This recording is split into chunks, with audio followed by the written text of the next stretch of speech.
மனோஜும் ரோகிணியும் வீட்டுல இருக்க எல்லாரையும் வர சொல்றாங்க. அப்ப மீனா கிட்ட கேக்குறாங்க, ஸ்ருதியும் ரவியும் எங்கன்னு. அவங்க இன்னும் வரலன்னு சொல்றாங்க. மனோஜ் விஜயாவை கூட்டிட்டு வராங்க.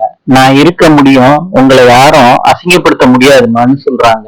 அப்ப முத்து சொல்றாரு, அம்மா அசிங்கப்படுறதே ஒன்னாலதான்டா அப்படின்னு சொல்றாங்க. அண்ணாமலை சொல்றாரு, என்ன விஷயம் சொல்லுமான்னு கேக்குறாரு. ரோகிணி சொல்றாங்க, இதுல 2 லட்சம் ரூபாய் பணம் இருக்கு. அப்ப விஜயா கேக்குறாங்க, ஏதுமா இவ்வளவு பணம்? அப்ப முத்து சொல்றாரு, அம்மா நீங்க கழட்டி வச்ச விலையெல்லாம் கரெக்டா இருக்கான்னு பாத்துக்கோங்கன்னு சொல்றாங்க. அப்ப ரோகிணி சொல்றாங்க, எங்களுக்கு அதெல்லாம் தேவையில்லை, இது எங்க அப்பா அனுப்புன பணம் அப்படின்னு சொல்றாங்க. அண்ணாமலை சொல்றாரு, உங்க அப்பா தான் ஜெயில இருக்காங்களே. அப்ப மனோஜ் சொல்றாங்க, ரோகிணியோட மாமா கிட்ட சொல்லி அனுப்ப சொல்லியிருக்காரு அவங்க அப்பா அப்படின்னு சொல்றாங்க. விஜயா சொல்றாங்க, அப்பனா உங்க அப்பா கிட்ட நீ இத பத்தி பேசுனியாமான்னு கேக்குறாங்க ரோகிணி கிட்ட. ரோகிணி சொல்றாங்க, வீட்டுல நடந்த விஷயத்த பத்தி எங்க அப்பா கிட்ட நான் சொல்லல, பிசினஸுக்கு வேணும்னு கேட்டு வாங்கின ஆன்டின்னு சொல்றாங்க. மனோஜ் அந்த நகைக்கு உண்டான பணம்னு அண்ணாமலை கிட்ட குடுக்குறாரு. அப்ப அண்ணாமலை சொல்றாரு, ஏன் நகைய வித்த மனோஜ், நகைய வித்தவங்க கிட்ட கொடுன்னு சொல்றாங்க. அப்பா முத்துவ பணத்தை வாங்கிக்க சொல்லுங்க. வாங்கிக்கடா முத்து. அப்பா எனக்கு பணம் வேண்டாம். முத்து ஏன் வேணான்னு சொன்ன? அப்பா இதுல 2 லட்சம் ரூபா தான் இருக்கு, அவங்க 4 லட்சம் ரூபா குடுக்கறேன்னு சொல்லியிருக்காங்க. ரோகிணி சொல்றாங்க, இப்ப 2 லட்சம் ரூபா வாங்கிக்கோங்க, அப்புறம் 2 லட்சம் ரூபா தர்றேன்னு சொல்றாங்க. மீனா சொல்றாங்க, அந்த 2 லட்சம் ரூபாய வாங்கிக்கோங்கன்னு முத்து கிட்ட. முத்துவும் வாங்கிக்கிறாரு மனோஜ் கிட்ட இருந்து. அப்புறம் 27 லட்சம் ரூபா எப்ப கொடுக்க போறேன்னு மனோஜ் கிட்ட கேக்குறாரு. மனோஜ் சொல்றாரு, மீதி 2 லட்சம் ரூபா தாண்டா, என்னடா 27 லட்சம் ரூபா கேக்குறேன்னு முத்து கிட்ட கேக்குறாங்க. அப்ப முத்து சொல்றாரு, அப்பா பணத்தை யாரு கொடுப்பான்னு. அப்ப ரோகிணி சொல்றாங்க, அங்கிள் பணத்தை நாங்க கொடுத்துக்கிறோம், உங்க பணத்தை நீங்க வாங்கிக்கோங்க, திருப்பி கை நீட்டாதீங்கன்னு சொல்றாங்க.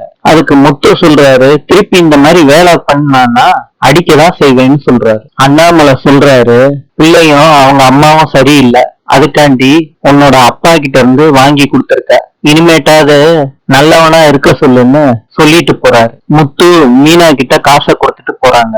விஜயா சொல்றாங்க, ரோஹிணி கிட்டையும் மனோஜ் கிட்டையும் மீதி பணத்தை இவங்களுக்கு வாங்கி கொடுத்துருங்க, அப்பதான் இவங்க கிட்ட எல்லாம் நம்ம தலை நிமிர்ந்து நிக்க முடியும்னு சொல்றாங்க. ரோகிணி பணத்தை கொடுத்துட்டோன்னு ஸ்ருதி கிட்டையும் சொல்லிடு, என்னமோ நான் தப்பு பண்ண மாதிரி குதிச்சுக்கிட்டு இருக்கா. முத்து மீனா கிட்ட சொல்றாங்க, நாளைக்கு இந்த 2 லட்சம் ரூபாய் எடுத்துட்டு போய் நகை வாங்கிடுவோம்னு. மீனா சொல்றாங்க, அதெல்லாம் வேண்டாம், நம்ம காரு வாங்கிடுவோங்க, அப்பதான் ரூம் கட்ட நமக்கு காசு கையில நிக்கும். முத்து சொல்றாரு, 2 கார் ஓட்டினா அப்பா சந்தோஷப்படுவாங்கன்னு சொல்றாங்க. அப்ப மீனா சொல்றாங்க, மாமா எப்படி சந்தோஷப்படுவாரு அத்தை கிட்ட பேசாமன்னு சொல்றாங்க. அண்ணாமலைய முத்து ஏசி ரூம்ல படுக்க சொல்றாங்க. அண்ணாமலையும் மாட்டேன்னு சொல்றாரு. அப்ப விஜயா சொல்றாங்க, எனக்கு ரூம்ல ரொம்ப குலுக்கமா இருக்கு, நான் இங்கேயே படுத்துக்கிறேன்னு சொல்றாங்க. அண்ணாமலை ரூம்ல படுக்கிறேன்னு சொல்றாரு. முத்து கூட்டிட்டு போறாரு. முத்து மீனா கிட்ட சொல்றாங்க, தண்ணி எடுத்துட்டு மாடிக்கு வாங்க. காலையில விடிஞ்ச உடனே ஸ்ருதி எந்திரிச்சு வர்றாங்க. மீனா காப்பி குடுக்கறாங்க. ரோகிணியும் காப்பி குடிக்கிறதுக்கு வர்றாங்க. அப்ப மனோஜுக்கு ரோகிணி சப்போர்ட் பண்றாங்க. ஸ்ருதிக்கும் ரோகிணிக்கும் சண்டை வருது. மீனா சமாதானப்படுத்தி வைக்கிறாங்க. ஸ்ருதி கேக்குறாங்க, அங்கிள் எங்க போயிருக்காங்க? வாக்கிங் போயிருக்காங்கன்னு மீனா சொல்றாங்க.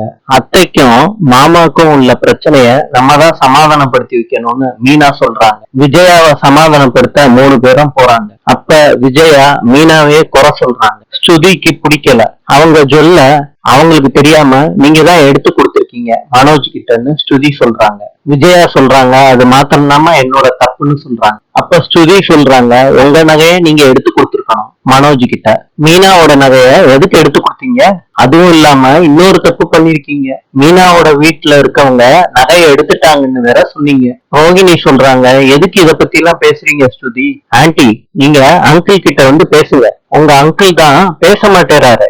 ஸ்ருதி கிட்ட விஜயா கேக்குறாங்க, மீனா தான் உனக்கு ஐடியா கொடுத்து கூட்டிட்டு வந்தாளா? ஸ்ருதி சொல்றாங்க, நானாதான் ஆன்டி கேட்டேன், ப்ராப்ளமே நீங்க சாரி கேட்காம போனதுனாலதான். ரோகிணி கேக்குறாங்க, ஆன்டி எதுக்கு சாரி கேட்கணும்? அதுக்கு ஸ்ருதி சொல்றாங்க, ஆன்டி மாத்திரம் இல்ல, உங்க ஹஸ்பண்டும் சேர்ந்துதான் சாரி கேட்கணும் மீனா கிட்ட. ஸ்ருதியும் மீனாவும் பேசிட்டு போறாங்க. அப்ப ரோகிணி விஜயா கிட்ட சொல்றாங்க, உங்களை பத்தி எனக்கு தெரியும் ஆன்டி, நீங்க யாருக்கிட்டையும் சாரி கேட்க வேணாம். முத்து செல்வத்து கூட போய் காரை பாக்குறாரு.